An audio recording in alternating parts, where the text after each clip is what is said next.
Magandang araw po sa inyong lahat mga kababayan at welcome back dito po sa Pinas News Review at eto nga, tuta ni Tamba. Nako, Lacson nagkalat na naman sa Blue Ribbon. Di sapat na testigo. Nako, yan po mga kababayan ang ating alamin at bibigyan ng reaksyon sa video ito.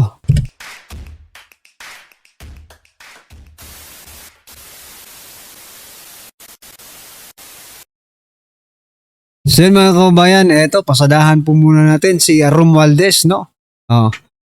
Sa balitang ito, sabi po dito sa Ang Balita ngayon, Martin Romualdez, inirekomendang kasuhan ng Senate Minority Bloc. Ayan, ayon sa Senate Minority Report na nilagdaan ng 6 sa 9 na miyembro ng minority, hindi maaaring iwasan ng dating House Speaker ang pananagutan sa mga anomalya. Ayan, palapakan po natin.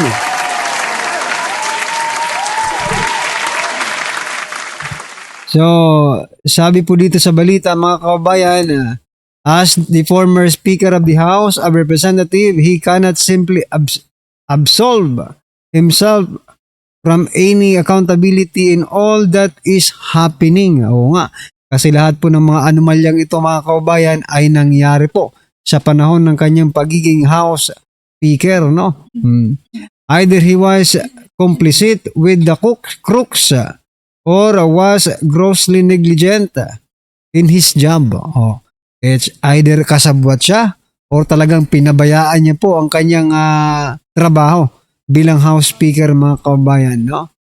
In both cases, he remained liable either way. Oo, tama po yun, no?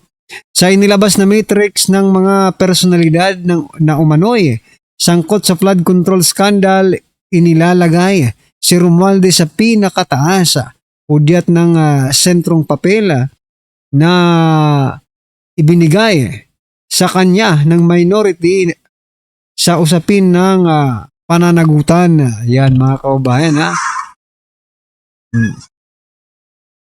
Iginiit ni Senator Rodante Marcoleta na malinaw ang tinutumbok ng mga ebidensyang natalakay sa pagdinig, no? Papunta lahat sa direksyon ni Martin Romualdez. Ayon po yan kay Senator Rodante Marcoleta. Kahit naman, eto mga kababayan, no? Kahit naman hindi ka mag-aral ng tawag dito, social science, ano? Ay, yung abot sa politics, no?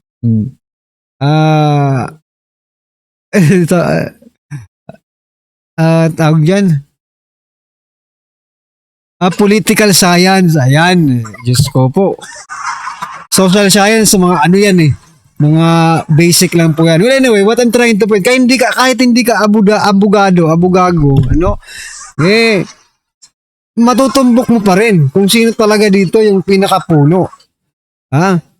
Sa pagkakaroon na lang po ng accountability, no?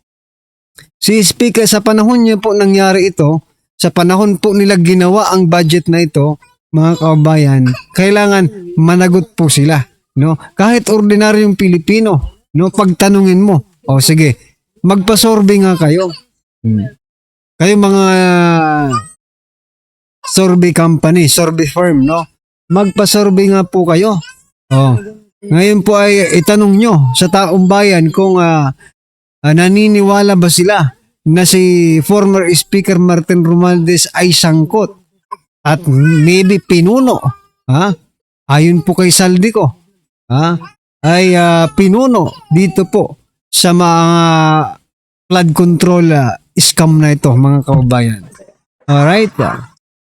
Just comment down below mga kababayan. Kahit hindi ka po nag-aral ng political science, masasabi mo, nako, etong taong ito, ang may kasalanan, isa sa may kasalanan, di ba?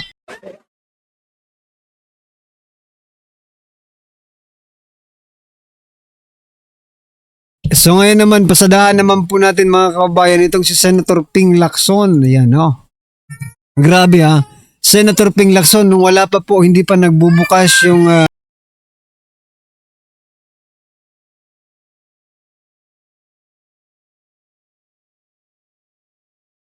Nung hindi pa po nagbubukas yung Blue Ribbon Committee mga kaubayan, grabe. Ay, mayroon daw silang testigo na magdidiin kay Romualdez, no? Grabe. Ngayon, eto na po ang balita mga kaubayan, Senator Ping Lacson. Nako, hindi sapat ang testigo para idiin si Romualdez sa South Forbes issue. Aray ko po. Wala ka talagang yagbuls, Bakit hindi nyo muna pinag-aralan ng mabuti? Di ba?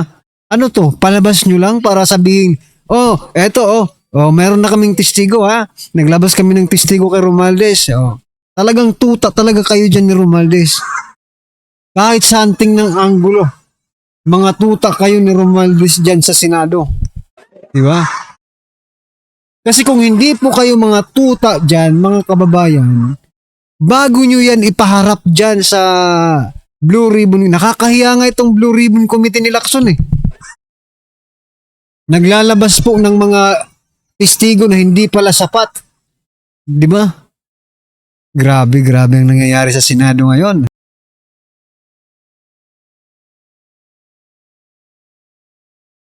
Di ba? Dapat kayo muna, inimbestigahan nyo muna yung dalawang hinayupak na testigong yan bago nyo ilabas. Nakakahiya ka, Lacson. Naglalabas ka ng testigo, hindi pala. Useless po ang mga testigong yan. Hindi po yan testigo kung tutuusin. Di ba? Saan nyo lang yan nadampot. Ay, nako.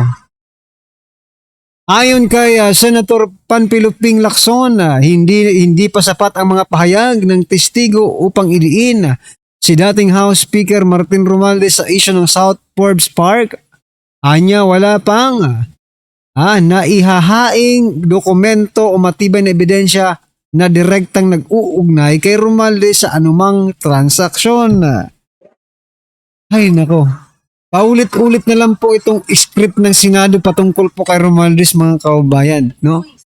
Walang sapat na ebidensya na magtuturo na si Romualdez ay involved in any way, in any transaction, mga kababayan, no? Pero siya po ang House Speaker of the House nang nangyari po ang mga ganitong pangungurakot, pangangawat sa ating kaban. Di ba? Lacson, magpapahalata kayong tuta talaga kayo dyan sa Senado, Bakit ayaw na Diba? O, pangalawa, hindi nila inimbitahan si Romualdez para sana magkaharap-harap sila dyan. Matanong, di ba? Ng personal si Romualdez. Hindi po. Pero si Congressman Libeste, nandyan, di ba? Yung kaninang ipinakita natin, nandoon po si Congressman Libeste. Umattend dahil alam niya po sa sarili niya na wala siyang ginagawang kalokohan. Unlike po dito, sa isang dambuhalang buhaya ng Kongreso, sa sobrang kapal ng pagmumuka, ayaw nang humarap. Inimbitahan pa yata ito Inimbitahan nyo ba o hindi nyo na inimbitahan? Grabe. Anyway, ano po ang inyong masasabi dyan mga kababayan? Just comment down below. At eto, pasadahan po natin ang video ito mga kababayan. Eto. Sabi naman po dito. Sabi naman po dito, Senator Lacson, may dalawang testigo. Didiin kay Martin Romualdez. Eto na yung dalawang testigong sinasabi ko kanina. Eto, General Macanas ng The General's Viewpoint. Pasok. Bigyan natin ng reaction, opinion, itong post ng Daily Tribune. Tungkol ito sa sinasabi ni Senator Lacson na mga testigo daw na magdidiin kay Speaker Martin Romualdez. Okay, ito. Office staff identified as Maria and Joy of Rico Ocampo said they were tenants of a house in South Forbes in 2023 and where they were informed via email on 29 January 2024 to vacate the property by 31 January 2024. due to the volume of equipment, they said they were unable to comply and were later given until February 3, 2024. The staff recounted meetings on February 1 and 2, 2024 with Curly Discaya, who they said told them he was a contractor and that the turnover needed to be expedited. They also claimed that it was mentioned by Discaya that Martin Romualdez had purchased the property. Yan. Okay. This is Forbes Park. Mayayaman ang nakatira dyan. Mansyon ang mga bahay. Okay? So, una kong tanong dito is, itong mga testigo, yan o, naka-sombrero,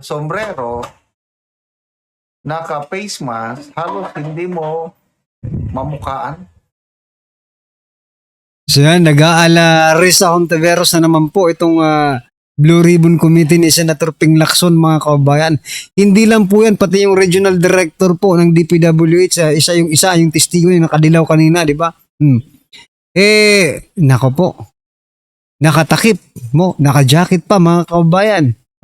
Hindi makita ang mukha. Ano ba ito? Investigasyon po ba ito para sa katotohanan o para sa kasinungalingan?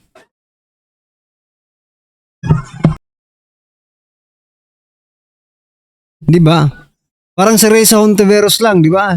Si Risa Hontiveros, mga kababayan, di umano ay source ng mga peking witnesses, testigo. Kasi yung mga testigo ni Risa Hontiveros palaging nakatakip ang muka, naka-jacket, hindi makita ang muka, pati mata hindi makita. Hindi mo talaga makikilala yung kanilang mga pagmumuka, mga kababayan. Kung totoo ito, bakit hindi na lang ipakita yung tunay na mukha? Mabasang kaya kayo. Maalala ko tuloy, nung si Senator Risa Hontiveros, yung Kay Pastor Apollo Kibuloy. tungkol kay Pastor Kibuloy, Correct. ang kanyang testigo, si Karen, naka-face mask, naka-salamin, naka-sombrero. Later on, yung si Karen, allegedly, di umano, binayaran daw siya. Kaya ako, natutuwa ako na may lumabas na testigo. Kailang, yan ang question ko. Bakit mo, kung totoong testigo ka, kung totoo yung mga sinasabi mo, bakit ka takot? Bakit hindi nyo magaya si Orly Gutesa? Tingnan nyo, nung humarap si Gutesa, direct yung statement niya laban kay Saldico and Romualdez. Walang takip sa mukha, wala everything. Makikita mo, Gutesa talaga. Yun ang tunay na testigo para sa akin. Ito ngayon, dalawang nakatakip mukha. I'm sorry. Imbes na matutuwa ako na, okay na, ito na, may pasabog na, may magdidiin na. Tatakip ka ng mukha? To me, no way.